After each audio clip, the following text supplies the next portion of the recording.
હું છું લખમા બુલેટિનની શરૂઆત કરીશું એક મહત્વપૂર્ણ સમાચાર મળી રહ્યા છે તેનાથી સૈફ અલી ખાનની સર્જરીને લઈ અને લીલાવતી હોસ્પિટલના તબીબોની પત્રકાર પરિષદ જેમાં તબીબો દ્વારા પત્રકાર પરિષદની અંદર કહેવામાં આવી રહ્યું છે કે સૈફ અલી ખાનને સ્પેશિયલ રૂમમાં શિફ્ટ હવે કરી નાખવામાં આવ્યા છે ત્યારબાદ સૈફ અલી ખાનની તબિયત હવે સુધારા પર છે पे आपका चार्जिंग डिसाइड होता है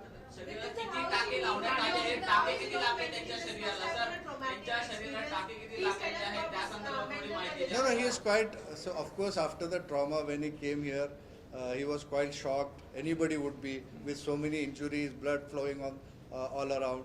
And now after the surgery, and he is doing well. When he walked, he is quite happy, and the positivity which Very he had, charming the and way good he hero. came, the way he came as a tiger or a lion, whatever we say, very strong, and he's proving to be strong now, and that positivity really works for him, and we hope and pray to God that he recovers soon. Thank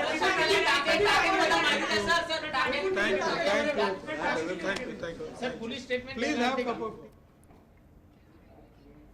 Saif Ali ખાનની સર્જરીને લઈ અને લીલાવતી હોસ્પિટલના તબીબો દ્વારા પત્રકાર પરિષદનું આયોજન કરવામાં આવ્યું હતું જેમાં સૈફ અલી ખાનને સ્પેશિયલ રૂમમાં શિફ્ટ કરાયા હોવાનું ડોક્ટરો દ્વારા પત્રકાર પરિષદની અંદર જણાવવામાં આવ્યું આ સાથે તેઓએ કહ્યું કે સૈફ અલી ખાનની તબિયત હવે પહેલા કરતાં ઘણી વધારે સુધારા પર જોવા મળી રહી છે ત્યારે સૈફ અલી ખાનની સર્જરીને લઈ અને ડોક્ટરો દ્વારા પત્રકાર પરિષદનું આયોજન કરવામાં આવ્યું હતું